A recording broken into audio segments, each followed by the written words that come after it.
परिणाम जो भी हो पर प्रयास लाजवाब होनी चाहिए। हेलो फ्रेंड्स, मैं हूं स्वाति पांडे और आज हम लोग देखने वाले हैं ईवीएस यानी कि पर्यावरण अध्ययन को।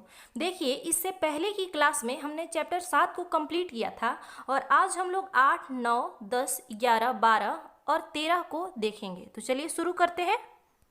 इसके अंतर्गत जो अध्याय 8 है, इसका नाम है पानी कहीं कम कहीं ज़्यादा। इसमें जो महत्वपूर्ण पॉइंट था वो मैंने यहाँ पे लिख रखा है। कर्नाटक के होलगुंडी गांव में बच्चों की पंचायत को भीमा संघ कहते हैं। क्या है कि वहाँ पे एक पंचायत है जिसमें बड़ों के साथ साथ बच्चे भी शामिल रहते हैं और इसे भीमा संघ कहते हैं। तो ये इसका महत्वपूर्ण पॉइंट है, इसको आप लोग नोट कर लेंगे। दूसरा है अबू धाबी, जो कि यूएई यानी कि संयुक्त अरब अमीरात में पेट्रोल की अधिकता है। यहाँ जो पेट्रोल है वो पानी से भी सस्ता है और यहाँ की जो मुद्रा है वो है दिरहम। तो इस बात को याद रखेंगे। कभी कभी मुद्रा से या फिर राजधानी ये सब से क्वेश्चन पूछ लेता है या फिर यही पूछ सकता है कि अबू धाबी कहाँ है। तो यहाँ तक हो गई बात, आगे देखते हैं। अगला चैप्टर है जड़ों का जाल। इसमें दिया गया था कि ऑस्ट्रेलिया में एक पेड़ पाया जाता है जिसका नाम है रेगिस्तानी ओक या फिर इसको डेजर्ट ओक भी बोलते हैं। इस पेड़ की जड़ें जो है वो बहुत गहरी तक जाती है, यहाँ तक कि जब तक वो पानी तक ना पहुँच जाए, यानी कि जो ज़मीन के अंदर वाटर लेवल होता है वहाँ तक ना पहुँच जाए, उतना गहरा जाता है। यह पानी जो है पेड़ के तने में जमा होता रहता है। उसके तने में वो जो वाटर लेवल तक उसका जड़ जाता है, वहाँ पे उसका जो पानी है वो स्टोर होते रहता है। उस इलाके में रहने वाले लोग यह बात जानते थे और जब कभी उस इलाके में पानी की कमी होती थी तो वे लोग क्या करते थे कि इसके तने के अंदर पतला पाइप डालते थे और उसी से वो लोग पानी निकाल लेते थे। तो इस बात को याद रखिएगा कि ऑस्ट्रेलिया में कौन सा पेड़ पाया जाता है, वो है रेगिस्तानी ओक या फिर डेजर्ट ओक। यहाँ तक हो गई बात, आगे हम लोग देखते हैं। अगला चैप्टर है 10, जिसका नाम है मिलकर खाएं। देखिए, बिहू का जो त्यौहार है वो असम में मनाया जाता है। बिहू जो फेस्टिवल है वो कहाँ मनाया जाता है? असम में मनाया जाता है। यह चावल की नई फसल कटने के बाद मनाया जाता है। इसे माघी बिहू भी कहते हैं क्योंकि यह माघ महीने में मनाया जाता है, इसलिए इसको माघी बिहू भी कहते हैं। 14 से 15 जनवरी को मनाया जाता है, यानी कि जब हमारे यहाँ मकर संक्रांति का त्यौहार मनाया जाता है तो उसी को वो लोग उधर क्या बोलते हैं, बिहू का त्यौहार, जो कि असम में मनाया जाता है 14 से 15 जनवरी के बीच में। और इसका वजह क्या है कि चावल की नई जो फसल कटती है उसके बाद ये लोग इस त्यौहार को मनाते हैं। उरुका जो है वो बिहू के पिछले वाले दिन की शाम को कहते हैं, यानी कि अगर आज बिहू है तो कल जो बीत गया कल, उस दिन के शाम को उरुका कहा जाता है। तो इसको आप लोग लिख लीजिएगा, क्वेश्चन यहाँ से पूछे जाते हैं। उरुका जो है वो बिहू के पिछले दिन की शाम को कहते हैं और यह कब मनाया जाता है? 14 से 15 जनवरी को मनाया जाता है। इसको माघी बिहू भी कहते हैं और यह असम में मनाया जाता है। तो इस बात को ध्यान रखिएगा। आगे देखते हैं। बिहू के समय क्या करते हैं असम के जो भी लोग हैं वो सभी मिलकर बांस का एक भेला घर बनाते हैं। देखिए, ये भेला घर है, इस तरह का बनाते हैं और उसको क्या करते हैं कि शाम में सारे लोग जलाते हैं और उसी के आसपास जो अपना ढोल नगाड़ा ये सब होता है वो उसको बजा बजा के नाचते हैं, गीत गाते हैं, खुशियाँ मनाते हैं।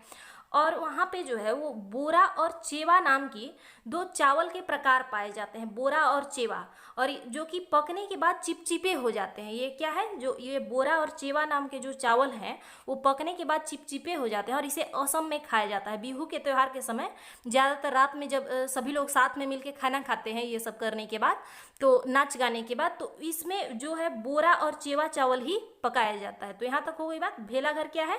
भेला घर बांस से बनता है। ये देखिए, भेला घर जो बनाया गया है इसी को लोग भेला घर बोलते हैं और इसको बांस से बनाया जाता है। फिर शाम में सब उसको जलाते हैं और उसके आसपास नृत्य करते हैं, खुशियाँ मनाते हैं, गीत गाते हैं। यहाँ तक हो गई बात, आगे देखते हैं। अगला चैप्टर है पोचमपल्ली। देखिए, मुक्तापुर जो गांव है वो आंध्र प्रदेश के पोचमपल्ली जिले में है। कहाँ है? मुक्तापुर जो गांव है वो आंध्र प्रदेश के पोचमपल्ली जिले में है।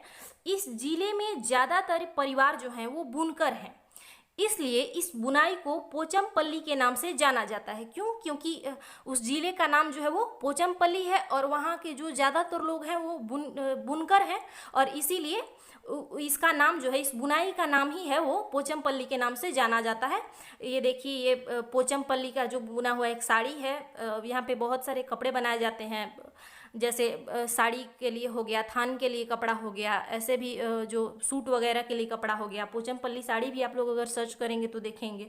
तो क्या है कि यह मुक्तापुर जो गांव है वो कहाँ है, आंध्र प्रदेश में। याद रखिएगा, क्वेश्चन यहीं से पूछे जाते हैं, छोटे छोटे पॉइंट्स होते हैं और लोग इसमें भूल जाते हैं कि क्या सही था क्या गलत था। मुक्तापुर कहाँ है, आंध्र प्रदेश में, और आंध्र प्रदेश के पोचमपल्ली जिले में। और पोचमपल्ली जिला कहाँ है, तो आंध्र प्रदेश में ही है। इस बात को याद रखिएगा। आगे देखते हैं।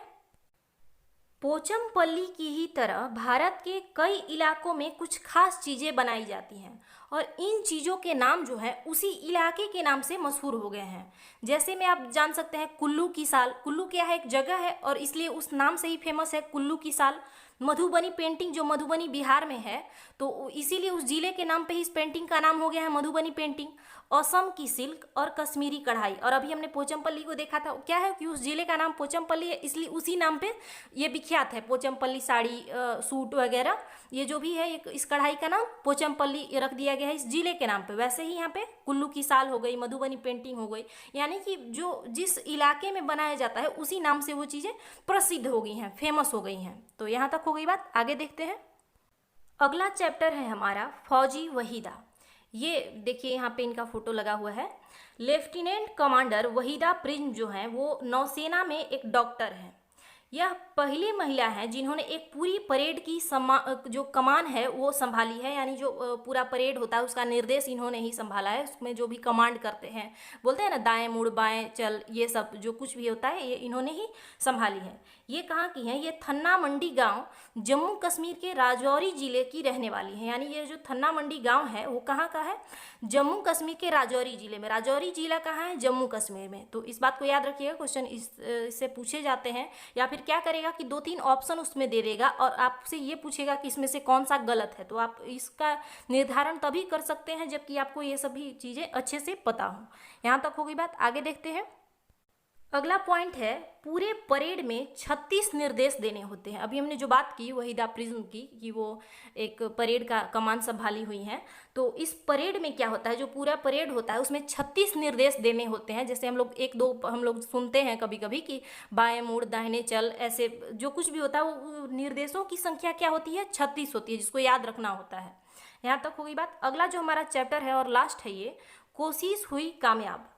लद्दाख में लद्दाखी भाषा बोली जाती है जिसे भोटी भी कहते हैं। यानी कि जो ये भाषा है लद्दाखी, इसे भोटी भी कहते हैं। यह एक तिब्बताई भाषा है, यानी तिब्बत मूल की भाषा है, इसे भोटी कहते हैं। इस बात को याद रखिएगा। भोटी भाषा में माँ को बोलते हैं आमा ले, यानी कि माँ को क्या बोलते हैं, आमा ले। और भोटी भाषा में ही पापा को यानी पिताजी को क्या बोलते हैं, आबा ले। तो इस बात को याद रखिए, इस चैप्टर में इतना ही महत्वपूर्ण था। वैसे इस किताब में और भी कई सारे अध्याय हैं, लेकिन उसमें कुछ महत्वपूर्ण ऐसा नहीं है जो कि हम लोगों को पढ़ना है। तो इसमें इतना ही था जो कि मैंने यहाँ पे दे रखा है। और ये आज जो क्लास 4 का जो बुक है इसका लास्ट ये चैप्टर था। अब इसके बाद हम लोग कक्षा 5वीं की पाठ्य पुस्तक को देखेंगे। धन्यवाद।